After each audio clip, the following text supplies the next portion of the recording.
Hello, everyone, and welcome to the Delhi Birth Network Birth Story Circle, which is now online. My name is Neha. As you know, I'm a childbirth educator and a birth doula. And I have with me today Devaki and her little one who's sitting on her lap there. We're going to hear her birth story of her second child. And yeah, if we can start with first knowing a little bit about you. Okay. So Neha, thanks for this opportunity. I'm very lucky that I actually got to know about the network and to work with you a little bit. So this is a great opportunity. So thanks for that. My name is Devaki, as you know. This is Calliope, Callie isko bulate hain, and I am a public health researcher actually. So I spend a lot of my time thinking about how health systems fail mothers and what we can do about it, and found myself in the situation, and now twice I found myself in the situation of being on the other side. So that's been interesting, and I'm happy to share more about that as we go along. Thanks so much for volunteering to share your story. And so, tell us first a little bit about your pregnancy journey. What was it like from the time you came to know that you're having another child? I know you have two birth stories, but we'll stick to one of them. So, from the time you came to know that you were expecting your second child, what was it like? What were the early months like? What were the thoughts on your mind? What came up from your previous experience? And yeah. Okay. So this second one was actually unplanned. We were doing great with Cleo, who was sort of the center of our universe, apart from her older canine sibling, Maya, who is also the center of our universe. So we figured we have two centers of our universe, and that's enough. And we were just so fulfilled with having a little baby girl. And then all of a sudden I realized I was pregnant, and there was all of this stuff about, oh, this could not have come at a more complicated time. With my work, I was just getting back into it. And we were really enjoying our older one actually, and had figured out our groove. But then there was also this excitement of, oh my God, a sibling. And both of us have siblings. So we had at one point sort of thought about the idea of having a sibling for Cleo. And here it was, the opportunity. So I think there was a bit of trepidation. I'm also what you call a geriatric mom. So I was just shy of 38 when I had Callie. And my earlier pregnancy was also just kind of, I really enjoyed it. It was really fantastic. We were living outside of Delhi, which can actually kind of a hectic place to go through gestation and be pregnant and also be working and all of that. So I'd had this wonderful pregnancy last time outside of Delhi, and that really sort of shaped my expectations about how this one would go. I also, so going into the pregnancy, going into my middle and later trimesters, there was pollution, there was all that stuff, all the fuss that comes with being in Delhi. And I think I actually had a lot of anxiety in my second pregnancy about how things would go, partly because of the very high standards set by my first pregnancy, and partly because of just being in Delhi, which I hadn't done before. And I think the stress is associated with it, and then, juggling everything and whatever. And then another very weird thing happened, which is part of why I reached out to the Birth Network through a dear friend, Janet. I was actually, as part of my work, we were, looking at research on pregnancy and the idea of obstetric violence, and this idea of sort of episiotomies and how intrusive and how difficult they can be. Something in me sort of clicked, because I'd had an episiotomy in what was otherwise a very, very positive birth experience. And just reading about other women's testimonials about that just, made me feel like, oh, had I just not realized that things could have gone better? Was I not in tune in the way that I thought I was? And what can I do about this? So I had this sort of panic, really, kind of towards the end of my second trimester. And I was reaching out for resources. And again, I was connected with Neha. And I called you, and I spoke to you, Neha, about sort of the weirdness of having had actually a very good birth experience the first time, and then just being still very anxious about the other because of this episiotomy piece. I delivered at a hospital. I was planning to deliver at the same hospital, but then I was also having these panic attacks. Like, do I need to leave Delhi? Should I go to some other state? Should I leave the country? What can I do? I don't want to be here. A lot of anxiety, really. And most of the people around me were like, what's wrong with you? Like, you're so lucky. You're so privileged. Like, come on. So there was a bit of guilt also, like, what's my problem? Like, everything's going fine. I have job security. Like, I had great support at work. My husband is a dream. Like, all of that was great. So what's my deal?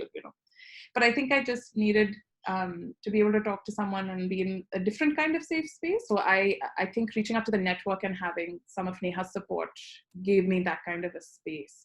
And I think then, where in my second trimester, I'd been thinking about, I'm going to leave the country and let me research how I can do this and whatever, I moved into a space of sort of surrender, really, and kind of being more attentive. And it ended up being towards the third trimester that I really started to focus. And I think there was energy around me also, even colleagues at work who were saying, surrender to the things you can't control and really listen to the stuff that you can control and kind of get into that groove, because because it's there, like you have to get into it. So we ended up being able to go away in the winter. So that big pollution fear that I had, we, again, with our privilege, were able to go away down south up in the mountains.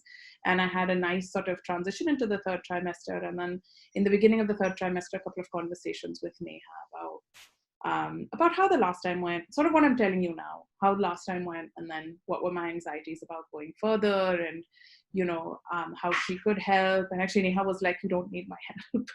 We can chat. But I remember I was like, huh? I've never heard of anyone saying that kind of stuff to me. But you did help me, Neha, and we had a couple of these conversations. And I started to get better at listening to myself and listening to Callie. And I started to focus on that a lot more. And I think there was a sense of calm then that came into me as I moved in towards the end of my third trimester. Thank you so much for sharing that. And while you were speaking, I realized that you brought up something really important. And a lot of us in our first births, especially, and I felt that too, we kind of just go into the system trusting that the system will take care and of whatever we need, and whatever needs to be done will be done. And where my birth too, the first time around, went pretty smoothly from the conventional view. It was a normal birth and the baby was healthy, and so everyone was like, congratulations, all good. Yeah. But somewhere when you think about it, you realize that in some ways you felt a little, if I may use a strong word, violated or disrespected. But what you were feeling wasn't heard, or you weren't asked. When you think about that, then you realize that, hey, it's not just about what happened, but how it left me feeling, and how it leaves you feeling has a huge impact on the kind of mother that you become, the kind of parent that you become. So I think I felt that when I spoke to you. And like you said, when we had that conversation, you said, yeah, my birth was good and I had a normal birth, and the baby was well and everything was smooth. And I'm thinking that, why is she calling me then? There's obviously something that she wants. And I remember asking you that, so what do you want different this time? And you were like, I don't know, maybe I just want to feel better at the end of the birth. So the experience part of it, how you felt and how the baby felt, our institutions don't give importance to that. So I think you brought that up, and that was really all I think that changed for you the second time you realized how important that was, and you owned it for yourself. And you said very beautifully that you can't always change everything, but at least you're there.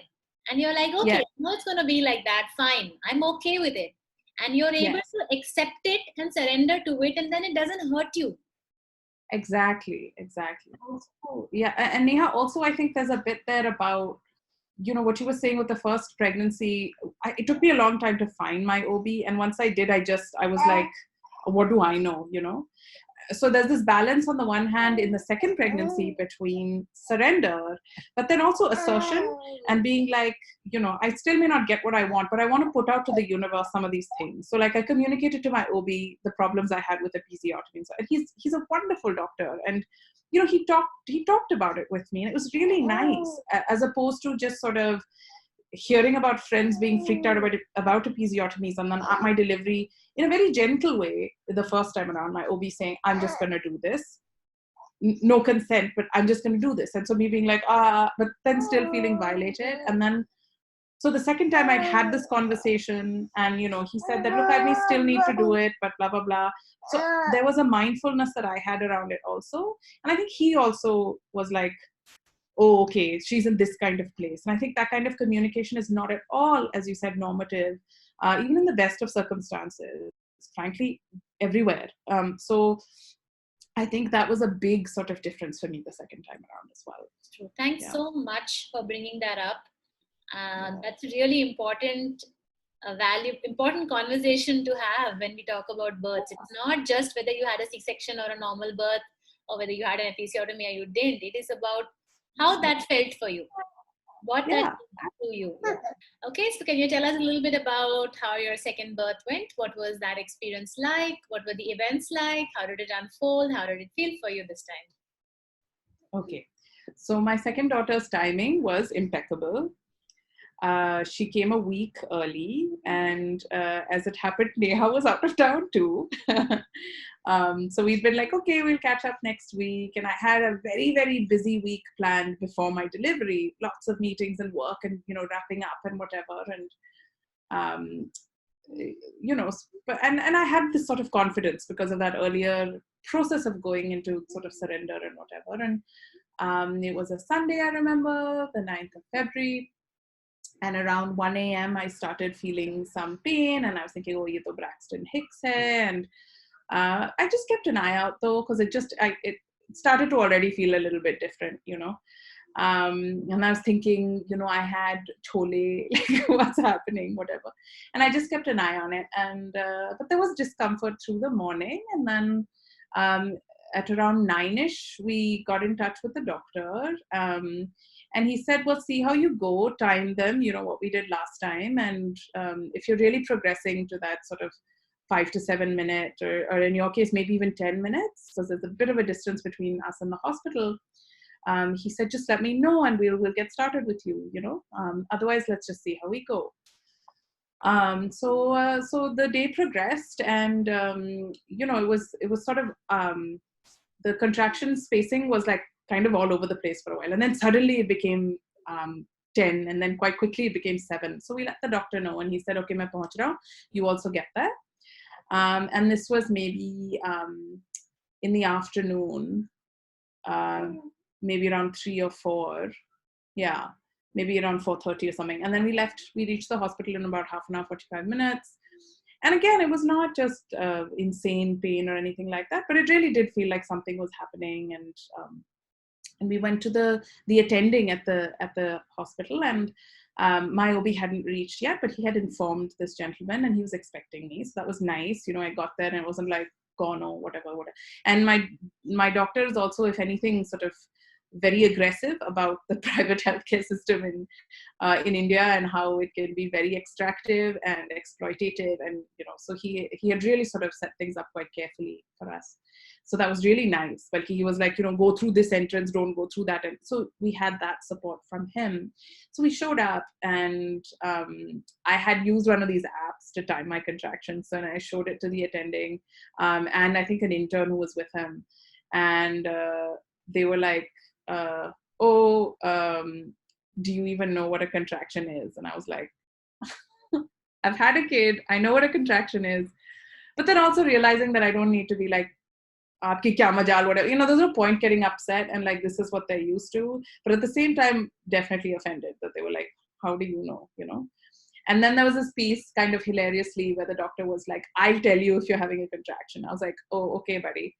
And they hooked me up to a couple of those machines. Meanwhile, the intern's freaking out, seeing something in my medical record saying, aapka to previa hai, aapka to ye hai. And I was just thinking, I know about some of these things, and I know not to freak out about some of these things. But if I were a first time mom, I think with this kind of an interaction, my stress levels would have been very different, you know. So I was sort of like thanking my stars, ki, okay, maybe this is a false alarm and I'm not freaking out about it either way, you know. So he hooked me up to all of those machines. The heartbeat was fine, and you know, and then he asked me to tell him about a contraction, and he wanted to feel my abdomen to see if the baby had descended or where the baby was. And he was like, "Nothing has happened, you know. So it's up to you." And again, you know, this was nice. He was like, "It's up to you if you want to stay here. I'm not sure you need to, but you can stay. You're welcome to stay and get admitted, but you probably just want to go home and see how things go." So I was a bit embarrassed, but Leon, my partner, my husband, was like, "Chalo, yaar, whatever, it's fine." And we got down to the bottom of the hospital, and he was like, "You know, I want some pav bhaji. There's a Haldiram's here." So we went there, and I started feeling a little thirsty. I was sitting with a bottle of water. He's having his pav bhaji. He puts the last piece of pav bhaji in his mouth, and I like massively wet myself, you know, like my waters break inside that Haldiram. And this poor cleaning guy is like, he was right there, you know. So I think he was just like, yeah, yeah. Anyway, so my waters broke, and then the pain became much, much, much more acute. And Callie was really sort of on her way. And I was like, oh, okay, let's go back up. So we went back up, and this attending was super embarrassed. And he was like, well, let me just look at you. Let me just look at you. And of course, I wanted to be on all fours because I was like, I can't turn around for you. I'm sorry. I'm sorry. So this poor guy is like trying to see what's happening, and I'm refusing to turn. And I think a lot of that really, I don't know, it was just I like knew that I wanted to do that, you know, and I didn't really care that they wanted me to turn around and do X or Y. And I really feel like I was being instructed by my daughter at this point. Um, and I could really, I think, having spoken to Neha about all the ways that your children will really tell you what's sort of going on and how you need to be. Somehow I managed to get in that zone, you know, and I could really feel her sort of moving. It was so cool. I could feel her moving, and I could feel like I needed to be like this because that was maybe going to make it easier for her, or maybe make it easier for me to bear the pain. And these poor guys were like scrambling around me. So they're like, let's go. We got to go to the OT right now. So we dashed off. My partner went down to do the paperwork to get me admitted. They, you know, we were like, they're going to get me changed. I ended up not changing because I delivered 7 minutes later. So I had only about 7 minutes of active labor, and she just came right out. She was like, ta-da! And she, you know, it was amazing. I mean, the pain was outrageous. And I think Leon, when he came up with the admission paperwork, was like, kya ho gaya? And they were like, haan, ho gaya, you know, poor chap. So he missed this one. And my screaming had apparently scared some of the mums in the ward because it was insane. And it was just, I was almost watching her, not watching her, like feeling her come out, you know? She just ran the show. And even the doctor was like, oh, okay. You know, I mean, it was incredible. And it just underscores for me, you know, all this, you know, and maybe I'm anti-establishment in saying this, but all this focus on institutional deliveries, it's really the most natural of things that will really just happen wherever you let it, you know? Yeah. And the fact that no one knows better than you. You knew that you were in labor, you knew that it was going to happen today, but somewhere around you were being told that no, you don't know. We know better. Yeah. We'll tell you when it's going to happen. But you knew. So, and it's amazing that despite being in an institution, you literally did what you had to do. Oh yeah, and frankly, it's not even me that did it. Like this one did it. She was just like, okay, main aa rahi hu. And she came out, and this doc was just like, okay, you know, and poor chap, I mean, I think he just really felt quite foolish. My OB still hadn't shown up. She was delivered. Then they, you know, they worked on the placenta and whatever. They were just really sort of reeling themselves, they and the nurses. And it kind of felt like, this is how it should be, you know. You know, you're safe, but you're also letting the process happen. You're not inducing and this and that and all of that. So, you know, and then there was this intense relief. And I think one specific thing, Neha, that you had told me was, and I asked them to put her on me immediately, which they did. They were intending to actually also. and she sort of crawled straight up to the breast. And I mean, it was so great, I was so proud of her more than anybody else. um, so that part of it was great. And then my husband sort of shows up and is like, "Whoa," and then we hear the best news that it's a girl. So we were just like, "Oh my god." So all of those things, there was just this flurry of just very positive energy and excitement. And then there was a bit of the placenta came out, that was absolutely fine. And then um, uh, the other thing that I should mention is, in all of this, while she was barreling out, um, the attending asked me, he said, "Listen, she's really ready to come out. I'm going to cut you. I'm going to do an episiotomy because she's just ready to come out." And at that point, he sort of like, "I'm going ahead. Is that okay?" And I was like, "Listen, if you can avoid it, that would be better." And he's like, "Listen, it'll go longer. I really feel like she's ready to come out." So at that point, there was a bit of a samjhauta between the both of us, and I was like, "Just do it." So I did get another episiotomy, but I think I was a bit more in control of the situation that time around. I also now don't think I needed it. It would have probably gone just fine without it. A couple of minutes more, or maybe half an hour more, or something like that. But it happened. She came out. I'm sort of okay with it. Like, I don't think I have the kind of concern I did with my first pregnancy around it, especially because when I was stitched up, it was my OB who did it. In fact, that's what I was more nervous about, like, who's going to do my stitches now that this has happened. Like, I don't want this to then become a whole other thing in my reproductive health. um, so I did have another episiotomy, the thing that I feared the most, but I think it didn't quite happen in this violative way that I was worried about.